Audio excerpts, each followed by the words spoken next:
Welcome back to Celebrity Radio. It's Alex Belfield talking to the big stars of Coronation Street, and we've got one for you today. Jane Danson is, of course, Leanne Battersby, and one of my favourite characters on the soap. How are you doing? I'm very well, thank you for that. Well, firstly, you're delicious. It must be great being you. Is it? I don't know. I'm quite happy, I have to say. There are some people I sit opposite from these soaps, so I wouldn't want to be them because they go out in public and everybody hates them and they take it a bit too seriously. I don't think you've really ever had that. You came in with a blast, but then people have warmed to you and you're one of the nice ones now, so that must be nice. When we first joined the show, I think it is fair to say we were sort of the family everybody loved to hate, without a doubt, and I kind of hated us as well to begin with, to be honest. But yeah, as time's gone on and Leanne's been through such a massive journey and she's been involved in so many different mad, bad, great stories, I think the public have kind of taken her under their wing a bit, which is great for me, obviously. But yeah, it's generally on the whole, the reaction is quite nice, which is always good. And then we look at your life in parallel with your life on the soap. And of course, your real life is more important because that's real and this is only showbiz. But through the trajectories of marriage and births and the show, I mean, it's an extraordinary existence. Do you wake up in the morning sometimes and pinch yourself? Because A, you're in work, which is every actress's dream. But then you've got this other life, which is equally as extraordinary and wonderful and has those triumphs like babies and things like that. Yeah, I think certainly Leanne's had a very sad life, actually. And I do feel incredibly sorry for her because she's always strived to have that support, the family unit, which she's never had, really. You know, the Battersbys were as close as she came to it. They all loved each other, but they weren't really around a lot, and her mum abandoned her. And so my own life has been the absolute polar opposite of that. I've always been had a close-knit family. I've very lucky to have children of my own and a lovely husband, and so I feel quite content, whereas she's always striving to get that contentment, and I don't ever think I don't feel that she will ever get it or it will ever last for her, because she's just one of them characters. And she's in a right pickle at the moment. I mean, you watch it and you cringe because you think she means well, but it was pretty silly, wasn't it, what she did? I mean, if you're going to have a one-night stand, do it with somebody you don't know. I know, what a fool. I think she'd had a really bad day. It was one of them moments where, you know, initially when they proposed the story, Cy Gregson and I said, what? This is craziness. When have we ever been romantically linked as characters? And we kind of struggled initially. And then they gave us the scenes that you didn't see. They give us what happened. Right. Okay, so when we read them, we were like, great, this is brilliant, you know, because we can put that piece of the puzzle in our heads and we can try and make this work. But they're both having a particularly bad time. You know, Steve, you know, made a huge mistake, as did Leanne. But Leanne has gone through emotionally a bad time. You know, she'd lost Cal in the fire the year before. She'd had this terrible time with Simon and the abuse and all the rest of it. And I think it was just, in the moment, they kind of forgot themselves and thought, oh gosh, you know, that was a terrible mistake. Nothing will ever happen from it because Leanne can't have children. And, you know, it was a silly mistake. And of course, it's soap. Suddenly she can have children. And then it's provoked this huge story, not only for Leanne and Steve, but for also Michelle and Nick and any other characters that are going to be involved along the way. So it's very clever. When you did those scenes and you were being beat up by your own son, it seems ridiculous, but then you watched it and you saw how actually in proportion it was possible and you carried it off so beautifully. Were there days you left those studios drained and exhausted and wondering whether you wanted to do this for a living? Because it becomes very real, doesn't it, when you're doing it day in and day out? Yeah, it really did feel like that. And initially, because Leanne is such a strong, feisty character, I did think it was ridiculous. I've got to hold my hands up. I thought, really? Is she really going to take this from a kid? You know, Leanne Battersby being a Battersby, wouldn't the story be great if she hit him back, you know, which obviously would provoke another issue, should we say.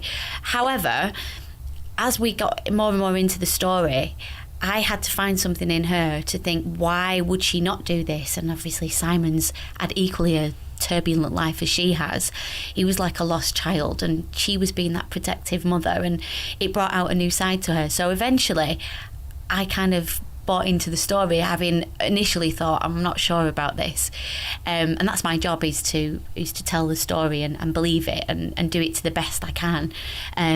So yes, that was a real turning point for her, and I think that cemented her as a parent as well. I think she realised that no matter what, she'll never give up on this kid, even though he's biologically not hers. That's sort of almost cemented their relationship because they've managed to come through it. And of course, now having another child along the way, that will obviously provoke another story with Simon, because how will he deal with it? So it's really great. It's great that they're really investing in her and me to a point, which is always nice. And of course, that means that we get to tell these lovely stories. The good thing about being the star of the show in whatever storyline you're doing is that you're the star of the show for weeks on end. The bad news is you've got to actually record them and turn up and do it, and it's a proper job. Are there moments you think, I wish I could just take 9 months off and do panto?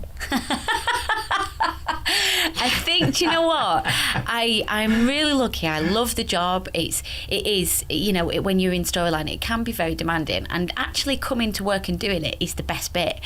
But it is a lot of learning, and any actor who comes in who, we've all jobbed, we've all had experience in other dramas or theatre, but the volume of lines is, when you're in storyline, is a lot.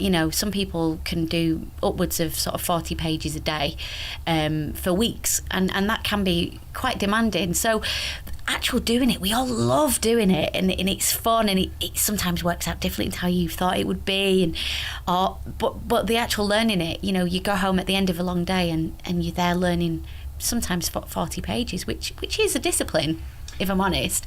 But also you appreciate that there will be the leaner times and you will get that balance back a little bit. But that is the nature of the show when you're in a heavy story. Do you view yourself as a big star or an actress? Because in my view, you are a big star. I mean, you're so regularly on our screen. You can't hide in this show. It's not like you're on at 1 o'clock in the afternoon. Yeah. What's it like walking around Manchester and being you in your private moments?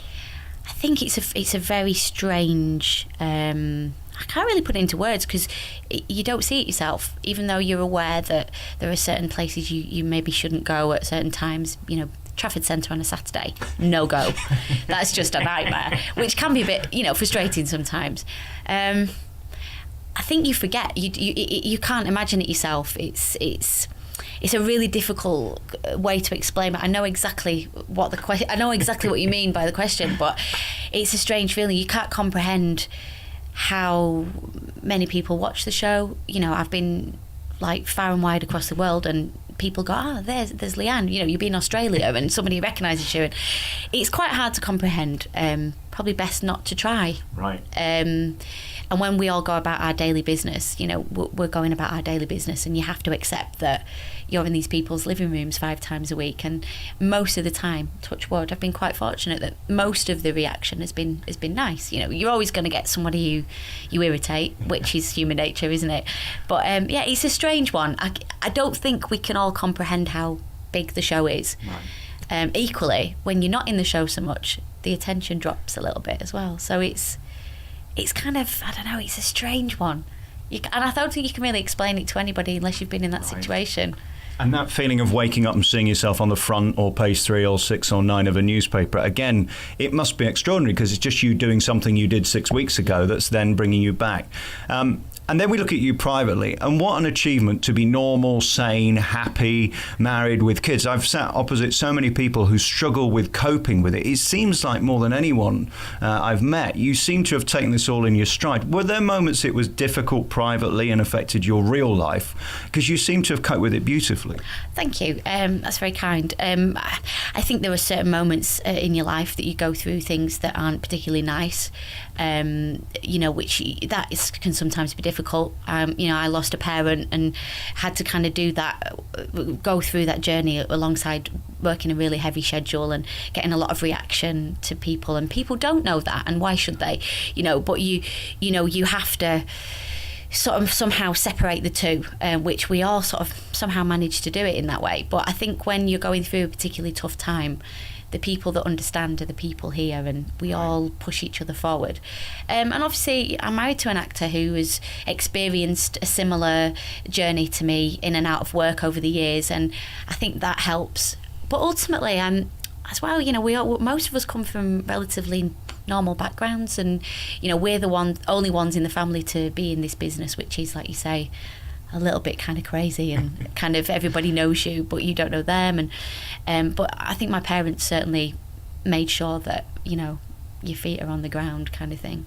And that pride at family dues when you turn up and you're the star off the telly and you're still the sister, the auntie, the cousin, I guess that's the payoff too, isn't it? That you're making everybody so proud. You're not known for bad things, you're known for good things. Yeah, I suppose it's all relative, isn't it? You know, the things that your members of your own family do, you know, they're obviously, you know, I've got a lot of support on, which is really lovely. But equally, they're off doing great things and in their world as well. So, yeah, it's just kind of, for me, it's a wonderful job. It's a job I've done for a very long time and I really enjoy it. But that's what you have to remember. It is a job, and not get too lost in all the sort of hype and, you know, sort of things that come with it. Because in the end, I just love what I do. And that's it, really. And it's all fleeting, let's face it. One day you're the big star, the next day you're not, but you'll always have your kids. Being a mum, let's end on that. Yeah. Is there anything more gratifying, is there anything more joyous than waking up in the morning and having a child bounce on top of you?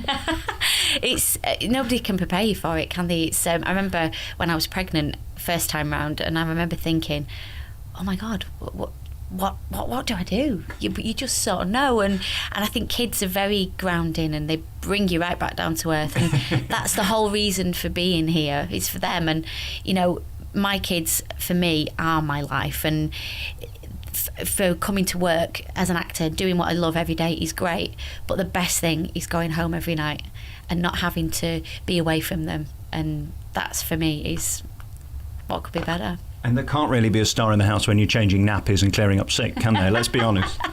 No, and to be honest, I think they don't. Now they're a little bit older, they don't really appreciate the you know, that they know mum's on TV, but they don't know the enormity of it, like what maybe other people do. But, so it's all sort of relative, isn't it? In the end, they don't watch it, so they're not bothered. Well, that's the thing, isn't it? I mean, I remember somebody saying once about them. I think it was the Sharon and Ozzy's kids saying, "I thought everybody had a rock star as a dad." I mean, that's what they know. They don't know any different. Yeah, and like you say, you know, having been married to an actor who's experienced good times and bad times in the industry, you know that it can go at any moment, and you know that, you know, for all the attention that you get, it's sort of meaningless in a sense, you know. And I don't want to sound flippant, or it's very nice when people say lovely things, and that's always very, very kind and lovely, but ultimately your kids are, you know, they're the measure of what it's all about, aren't they? And I think it's for them it's not something that they're bothered about, which is, I suppose, is a good thing. And will we see you here forever as long as they want you? Because it seems to me you've forged a role in this show that matters, that means something, that's a great part of the show. There are some people coming and don't quite find their feet. You've certainly done that. Are you here as long as they want you? Are you happy doing this gig? Again, it's one of them, isn't it? You just don't know. I'm very happy here, and I, you know, I've been really fortunate to have done other things as well, but you know, also the character, you don't know where she's going to end up. You don't know if a new producer will come in and say, well, Leanne's had a time. But whatever happens, it's been a blast, and I'm really enjoying it. So I take each year at a time.